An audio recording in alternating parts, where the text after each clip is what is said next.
అందరికీ నమస్తే అండి. ఈరోజు తెలుగుదేశం పార్టీ ఆవిర్భావ దినోత్సవం. యాక్చువల్లీ వైఎస్ఆర్ కాంగ్రెస్ పార్టీ ఆవిర్భావ దినోత్సవం కూడా మార్చి నెలే, జనసేన పార్టీ ఆవిర్భావ దినోత్సవం కూడా మార్చి నెలే, తెలుగుదేశం పార్టీ ఆవిర్భావ దినోత్సవం కూడా ఈ నెలే. సో టీడీపీ ఆవిర్భావం అంటే ఒక్కో రాజకీయ పార్టీ ఆవిర్భావం వెనుక కొన్ని బలమైన కారణాలు ఉంటాయి. సో వైఎస్ఆర్ కాంగ్రెస్ పార్టీ ఆవిర్భావం వెనుక బలమైన కారణం ఏముంది? కుర్చీ ఉంది, సీఎం కుర్చీ. ఆయనకు సీఎం కుర్చీ ఇవ్వలేదు కాబట్టి, కాంగ్రెస్ పార్టీ ఆయన్ను సీఎం చేయలేదు కాబట్టి ఆయన ఆ పార్టీ నుంచి బయటకు వచ్చి పార్టీ పెట్టారు. ప్లస్ ఈ సీఎం కుర్చీతో పాటు తనకు పార్టీ స్వేచ్ఛనివ్వలేదని, ఓదార్పు యాత్ర చేయనివ్వలేదని, జనంలోకి వెళ్ళనివ్వలేదని, తనను నొక్కిపెట్టాలని చూశారని, ఇలా రకరకాల కారణాలతో ఆ పార్టీ పెట్టారు. పవన్ కళ్యాణ్ గారు పార్టీ పెట్టారు. ఆయన పెట్టడానికి కారణం ఏమిటి? ఒక బలమైన మూడో ప్రత్యామ్నాయం నిర్మించాలి. ఈ రాష్ట్రంలో రాజకీయం బాగోలేదు. సో తన అన్న ఒక పార్టీని పెట్టి విఫలమయ్యారు, తన అన్న కాంగ్రెస్లో కలిసిపోయారు. కానీ అది కరెక్ట్ కాదు. ఒక బలమైన ప్రశ్నించే రాజకీయ వ్యవస్థ ఉండాలి అని పవన్ కళ్యాణ్ గారు పార్టీ పెట్టారు. ఎన్నో ఒడిదుడుకులను ఎదుర్కొంటున్నారు, స్టిల్ ఎదుర్కొంటున్నారు. ఈ ఎన్నికలు పవన్ కళ్యాణ్ గారికి కూడా డూ ఆర్ డై సిచ్యువేషన్. ఇక తెలుగుదేశం పార్టీకి ఈ రెండు పార్టీల కంటే భిన్నమైన చరిత్ర ఉంది. దేశవ్యాప్తంగా ఒకే ఒక్క పార్టీ రాజ్యం వెళుతుంది. రాష్ట్రంలో కూడా దశాబ్దాల తరబడి ఒకే ఒక్క పార్టీ రాజ్యం వెళుతుంది, కాంగ్రెస్ పార్టీ. 1956లో జరిగిన మొదటి అసెంబ్లీ ఎన్నికల నుంచి కూడా 62, 67, 72, 77, 78, 83 అంటే 78 వరకు కూడా దాదాపుగా 22 సంవత్సరాల్లో 4 సార్లు అధికారంలోకి వచ్చిన కాంగ్రెస్ పార్టీ సీఎంలను మారుస్తూ ఉన్నారు. ఆ ప్రతి 5 సంవత్సరాలకు ఒక 3-4 సీఎంలను మారుతున్నారు. సో అక్కడ అంటే పెత్తనం పైన ఢిల్లీ వాళ్ళ పెత్తనం ఎలా ఉంది, తెలుగు రాష్ట్రాల సీఎంలను ఏ విధంగా మార్చేస్తున్నారు, చిన్న చిన్న కారణాలతో సీఎంలను మార్చేస్తున్నారు. అదొక రీజన్. అలాగే ఆ రోజుల్లో ఇండిపెండెంట్ ఎమ్మెల్యేలు ఎక్కువగా గెలుపొందేవాళ్ళు. 1978 కావచ్చు, 1960, మీకు చెప్తా ఒక్క నిమిషం.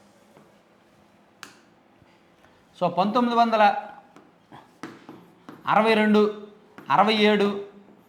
అలాగే 78 ఇలా ఈ ఎన్నికలన్నింటిలో కూడా ఇండిపెండెంట్ ఎమ్మెల్యేలు ఎక్కువగా గెలిచారు. రాష్ట్రంలో 50కి పైగా ఇండిపెండెంట్ ఎమ్మెల్యేలు గెలిచారు. మొదట్లో 1950s and 60sలో వామపక్షాలు బలంగా ఉండేవి. క్రమేణా వామపక్షాలు బలం కోల్పోయాయి. ఆంధ్రప్రదేశ్లోనూ ఇతర రాష్ట్రాల్లో కూడా బలం కోల్పోయాయి. సో వామపక్షాల బలం తగ్గిపోయి ఇండిపెండెంట్లు, స్వతంత్రులు ఎక్కడికక్కడ గెలవడం ప్రారంభించారు. సో అప్పుడు కొంత కదలిక మొదలైంది. ఎస్, కాంగ్రెస్ పార్టీకి ఒక సరైన ప్రత్యామ్నాయం కావాలి, ఈ కాంగ్రెస్ పార్టీ ఏం చెప్తే అదే అవుతుంది, ప్లస్ ఒక పొలిటికల్ రాజకీయ శూన్యత ఉంది. కాంగ్రెస్కు వ్యతిరేకులందరికీ, కాంగ్రెస్ పార్టీకి వ్యతిరేకులందరికీ ఒక సరైన నీడ కల్పిస్తే, సరైన గూడు కల్పిస్తే అందరూ కూడా అక్కడికి చేరి ఒక పెద్ద వ్యవస్థ తయారు చేయొచ్చు అని ఎన్టీఆర్ గారు ఆలోచించి తన సన్నిహితులతో చాలామందితో సంప్రదింపులు జరిపి అప్పుడు పార్టీని ప్రకటించారు. పార్టీ ఆవిర్భవించబోతున్నట్టు ప్రకటించారు. పార్టీ ప్రకటించిన తర్వాత సమాజంలో ఉన్న రకరకాల స్థాయిలో ఉన్న వ్యక్తులను, వైద్యులను, లాయర్లను, ఇంజనీర్లను, చదువుకున్న వాళ్ళని, సమాజంలో గుర్తింపున్న అనేక వర్గాల వారిని రాజకీయాల్లోకి ఆహ్వానించారు. తనతో పాటు కలిసి నడవమన్నారు. వచ్చారు, అలాగే వచ్చారు. సో అలా తెలుగుదేశం పార్టీ అనేది ఆవిర్భావం ఒక ప్రభంజనం, ఒక భిన్నమైన అంశం. గతంలో రాజకీయాలు ఇప్పుడు ఉన్నట్టు లేవు. గతంలో అంతా పెత్తందారి, భూస్వామి, ఆ రాజకీయాలు వేరు. సో దాన్ని అడ్డుకోవడానికి టీడీపీ వచ్చింది. తెలుగుదేశం పార్టీ ఆవిర్భావం తర్వాత జరిగిన అనేక పరిణామాలు, ఇంకా అవన్నీ సంక్షోభాలు అవి ఇవి మనం చెప్పాల్సిన పని లేదు. కానీ సో టీడీపీ చంద్రబాబు గారి చేతుల్లోకి రాకముందు ఒకలా ఉండేది, చంద్రబాబు గారి చేతులకు ముందు అంటే ఎన్టీఆర్ గారి చేతుల్లో ఉన్నప్పుడు ఒకలా ఉండేది. ఎన్టీఆర్ గారి చేతుల్లో ఉన్నప్పుడు కొన్ని కఠినమైన నిర్ణయాలు వచ్చేవి. అందులో కొన్ని కార్యకర్తలకు, నాయకులకు నచ్చేవి, కొన్ని నచ్చేవి కాదు. నాయకులకు స్వేచ్ఛ ఉండేది కాదు, నాయకుల మీద నిఘా ఉండేది. సో చంద్రబాబు గారు వచ్చిన తర్వాత కాస్త నాయకులకు ఫ్రీడమ్ వచ్చింది, కొంతమంది నాయకులను పెంచి పోషించారు. సో మంచి ఉంది, చెడు ఉంది. తెలుగుదేశం పార్టీ మొత్తం చరిత్రలో మంచి ఉంది, చెడు ఉంది. ఆ 1996లో జరిగిన అది ఏంటది, ఎన్టీఆర్ గారిని పదవీచ్యుతుని చేయడం, చంద్రబాబు గారు సీఎం కుర్చీ ఎక్కడం, టీడీపీ 200 ఏళ్ళు అయినా సరే ఆ ఘటనని ఎవరో మర్చిపోరు. దాన్ని ఎవరు చూసే కోణంలో వాళ్ళు చూస్తారు. వైఎస్ఆర్ కాంగ్రెస్ పార్టీ రాజకీయ ప్రత్యర్థులేమో ఒక కోణంలో చూస్తారు, వెన్నుపోటు అని చెప్తారు. కానీ టీడీపీ వాళ్ళు ప్లస్ వాళ్ళేమో అది తప్పనిసరి పరిస్థితి, అలా చేయకపోతే అప్పుడు లక్ష్మీ పార్వతి హ్యాండ్ అవుతుంది, పరిపాలనలో ఆమె వేలు పెడుతున్నారు, అది సవ్యంగా పార్టీ ప్లస్ రాష్ట్రం అన్నిటికీ నష్టం కాబట్టి చంద్రబాబు గారు ఆ పని చేశారు అని వీళ్ళు చెప్తారు. సో అది అయితే ఏదైనా సరే ఒకటి మాత్రం నిజం, దేశంలో దేశవ్యాప్తంగా కార్యకర్తల బలం పుష్కలంగా ఉన్న పార్టీ, కార్యకర్తల బలం ఎక్కువగా ఉన్న పార్టీ టీడీపీ మాత్రమే. గ్రౌండ్లో ప్రతి బూత్లో కూడా ఒక అసెంబ్లీ నియోజకవర్గం పరిధిలో 250 నుంచి 300 బూతులు ఉంటే, ఒక పార్లమెంట్ పరిధిలో 1500 నుంచి 1700 బూతులు ఉంటాయి, పోలింగ్ బూతులు ఉంటాయి. ప్రతి బూత్లో, ప్రతి పోలింగ్ బూత్లో కూడా కనీసం 10 మంది బలమైన నాయకత్వ వ్యవస్థ కలిగిన పార్టీ టీడీపీ. ఇంత బలం వేరే ఏ పార్టీకి లేదు, ఉండదు. మళ్ళీ ఈ బలం తృణమూల్ కాంగ్రెస్కు ఉంటుంది, దేశంలో తృణమూల్ కాంగ్రెస్కు ఉంటుంది, అలాగే డిఎంకేకు ఉంటుంది, డిఎంకేకు ఉన్నది, అలాగే టీఆర్ఎస్కు ఉంది. సో దేశంలో టీడీపీ తర్వాత అత్యంత కార్యకర్తల బలం కలిగిన పార్టీలు దేశవ్యాప్తంగా టీఆర్ఎస్ ఎదిగింది, 2 సార్లు అధికారంలోకి వచ్చిన తర్వాత ఎదిగారు. డిఎంకే పార్టీ, స్టాలిన్ గారి పార్టీ, కార్యకర్తల బలం పుష్కలంగా ఉన్న పార్టీ. అలాగే టీఎంసీ పార్టీ, అలాగే ఈ బిజుదళ్, ఈ ఒడిశా నవీన్ పట్నాయక్ గారి పార్టీ కూడా బిజు జనతాదళ్, ఆ పార్టీ బీజేడీ కూడా కార్యకర్తల బలం పుష్కలంగానే ఉంటుంది.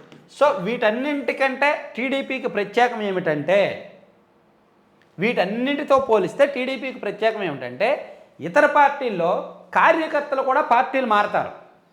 టీఆర్ఎస్లో కూడా, ఈవెన్ టీఆర్ఎస్లో కూడా కార్యకర్తలు కూడా పార్టీలు మారిపోతుంటారు, అధికారం లేనప్పుడు సైలెంట్గా ఉంటారు. కానీ టీడీపీలో ఆ పరిస్థితి ఉండదు. అధికారంలో ఉన్నా లేకపోయినా కార్యకర్తలు ఎప్పుడూ పార్టీలు మారరు. ఎమ్మెల్యే స్థాయి నాయకులు, మండల స్థాయి నాయకులు, కార్యకర్తలు తయారు చేసిన నాయకులు పార్టీ మారుతారు. కార్యకర్తలు ఒక నాయకుడిని తయారు చేస్తారు, జేజేలు కొడతారు, భుజాన మోస్తారు. ఆ నాయకులు సొంత చూసుకొని, అవకాశం చూసుకొని పార్టీ మారుతారు, కానీ కార్యకర్తలు మారరు. ఇతర పార్టీల్లో ఆ నాయకుడితో పాటు కార్యకర్తలు కూడా వెళ్ళిపోతారు, కానీ టీడీపీలో అలా వెళ్ళరు. అందుకే తెలుగుదేశం పార్టీ ఎన్ని సంక్షోభాలు వచ్చినా నిలబడగలుగుతుంది. ఆ ఒక్కటే ప్రధాన కారణం, ఆ ఒక్క తేడా. ఇతర పార్టీలకు టీడీపీకి తేడా అది. సాధారణంగా కార్యకర్తలు ఒక నాయకుడిని తయారు చేస్తారు, ఒక నాయకుడు వెనక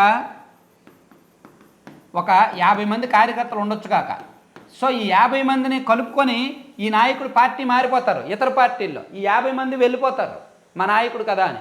కానీ టీడీపీలో అరే ఇది మా పార్టీ, వాడు మేము తయారు చేసిన నాయకుడు, వాడు పోతే పోని మేము ఉంటాం, ఇంకో నాయకుడిని తయారు చేసుకుంటాం అంటారు. అది టీడీపీ గొప్పతనం.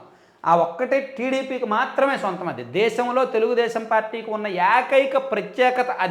అది చంద్రబాబు నాయుడు గారి గొప్పతనమో లేదంటే ఎన్టీఆర్ గారి గొప్పతనమో అని అనం, కానీ ఆ పార్టీకి అది కలిసి వచ్చింది. ఆ పార్టీకి అదొక ఎమోషన్ అన్నమాట, అదొక ఎమోషనల్ కనెక్షన్, అదొక ఎమోషనల్ బాండింగ్ ఆ పార్టీ కార్యకర్తలకి.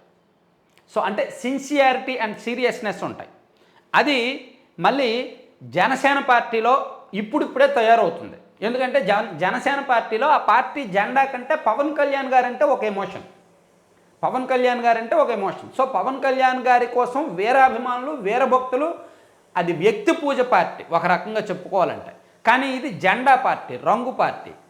ఈ జెండా అంటే ఎమోషన్, ఈ రంగు అంటే ఎమోషన్, ఈ పార్టీ పేరు అంటే emotion.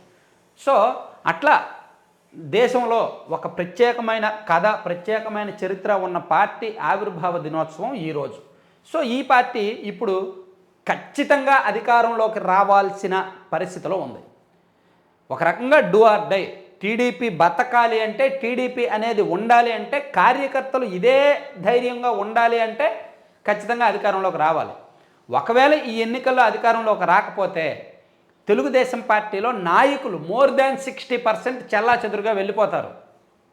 More than 60% of leaders అంటే ప్రతి చోట ఒక 100 మంది నాయకులు ఉంటే అందులో 60 మంది వేరే పార్టీలోకి వెళ్ళిపోతారు. ఒకవేళ పార్టీ ఇప్పుడు అధికారంలోకి రాకపోతే కార్యకర్తలు రాజకీయాలు మానేస్తారు. బాబు ఈ రాజకీయాలకు ఒక నమస్కారం, ఈ రాష్ట్రానికి ఒక నమస్కారం అని కార్యకర్తలు సైలెంట్. కార్యకర్తల పార్టీలు మారరు, కానీ వాళ్ళ వాళ్ళ అంటే విపరీతంగా మనోభావాలు దెబ్బతిని విపరీతంగా హర్ట్ అవుతారనమాట. సో దాన్ని అంటే ఏమంటారంటే వాళ్ళ పార్టీలు మారలేక వేరే పార్టీలోకి వెళ్ళలేక రాజకీయం చెయ్యలేక సైలెంట్ అయిపోతారు. సో అది కూడా ఒక రకంగా పార్టీ మనుగడకు దెబ్బే కదా. సో అది టీడీపీ ఆవిర్భావం సందర్భంగా కార్యకర్తలకు ఉన్న పార్టీకి ఉన్న ఎమోషన్ అది. Thank you.